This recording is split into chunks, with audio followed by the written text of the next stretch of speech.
প্রেম কি? প্রেম হলো একটা ভাব, যে ভাব দিয়ে ভক্ত ভগবানের কাছে পৌঁছায়। ওই পারে আছেন ভগবান, এই পারে আছে ভক্ত। মাঝের যে সেতুটি রইল, সেই সেতুটির নাম হলো প্রেম। ভক্তি শাস্ত্রে প্রেমকে 5টি প্রকরণে ভাগ করা হয়েছে। সব ভাবেরই মূল ভাব হলো প্রেম। এই প্রেমটার বিভিন্ন উপভাব আছে, যার যেমন মনের অবস্থা সে সেরকম ভাবে নির্বাচন করবে। প্রেমের 5টি ভাবের একটি ভাবের নাম হলো শান্ত ভাব। শান্ত ভাব কি?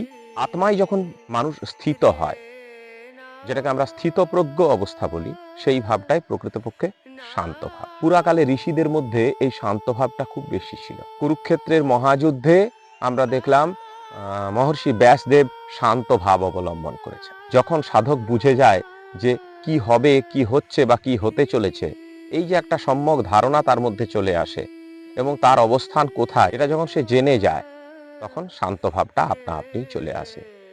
শান্ত ভাবের পরের যে ভাবটা, তাকে বলা হয় দাস্য ভাব। ঠাকুর শ্রী রামকৃষ্ণ দাস্য ভাব নিয়ে খুব সুন্দরভাবে বলেছেন, প্রভু তুমি, আমি দাস।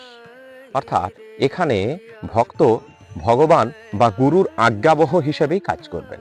আমরা এরকম সুন্দর একজন ভক্তকে দেখলাম, যার নাম হলো শ্রী হনুমান। হনুমান তার প্রভু শ্রী রামচন্দ্রের আদেশ পালনের জন্য সদা তৎপর ছিলেন এবং কখনো তিনি কোনরূপ বিচার করেননি। মালিকের আজ্ঞা যেভাবে দাস পালন করে, সেইভাবে তিনি পালন করলেন। আমরা দেখলাম সীতা দেবীর খোঁজ করতে যাওয়া, শুধুমাত্র প্রভুর আদেশ পেলেন, হনুমান চলে গেলেন। আমরা দেখলাম মৃত সঞ্জীবনী আনতে যাওয়া, প্রভুর আদেশ পেলেন, হনুমান চলে গেলেন। তো এই ভাবটা হলো দাস্য ভাব, অর্থাৎ ঈশ্বরকে সবসময় মালিক ভাবা হবে, প্রভু ভাবা হবে। আমরা যারা গুরুর কাছে দীক্ষিত, তারা এই দাস্য ভাবটাকে নিতে পারি, কিন্তু একটু কঠিন পথ, কারণ গুরুর সাথে আমাদের সাক্ষাৎ খুব কমই হয়। দ্বিতীয় কথা হলো, আমি যে আদেশ পাচ্ছি সেই আদেশকে গুরুর আদেশ মনে করা, এটাও একটা মনের কঠিন অবস্থা হয়ে দাঁড়ায়।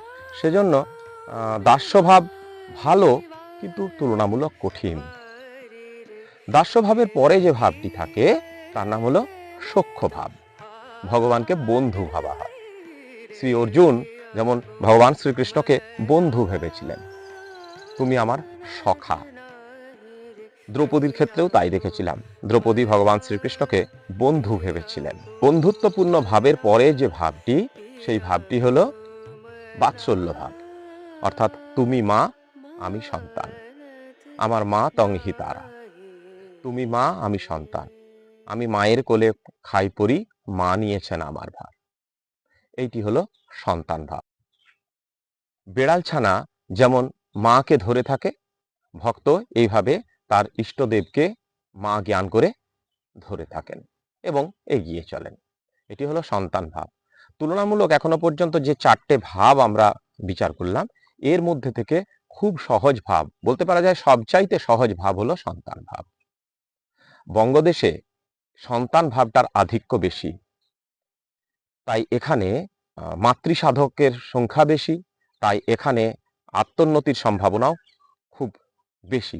আত্মোন্নতি এখানে শীঘ্রই হতে পারে। আমরা যদি একটু সচেষ্ট হই, আমরা সহজেই আত্মোন্নতি করে নিতে পারবো।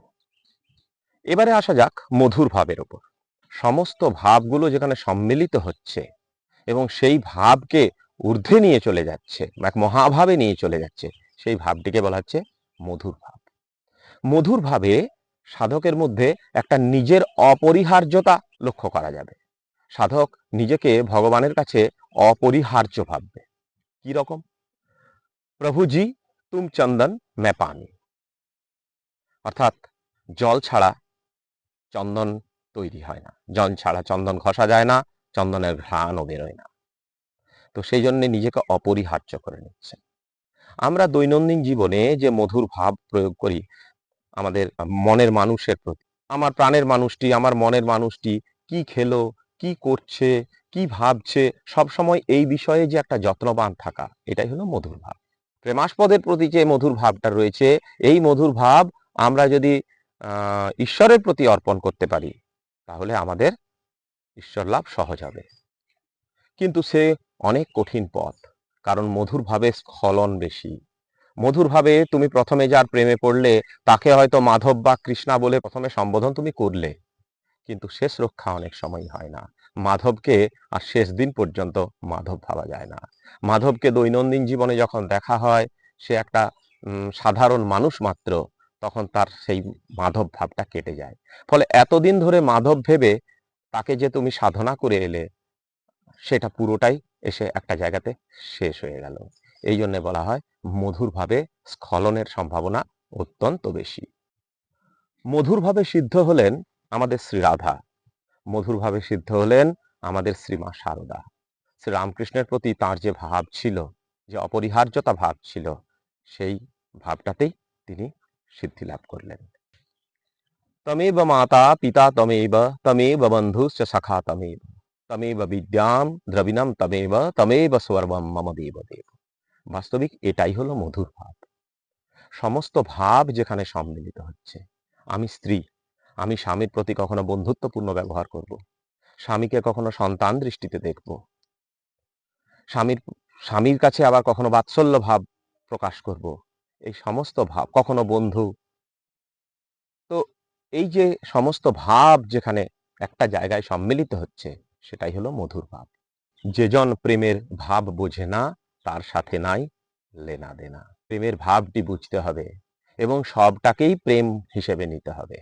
তোমাকে যদি কেউ সন্তান স্নেহে ভালোবাসছে, সেটাও যেমন প্রেম। তোমাকে কেউ বান্ধবী স্নেহে ভালোবাসছে, সেটাও একই রকম প্রেম। যার যেটা ভাব, তাকে সেটা করতে দাও।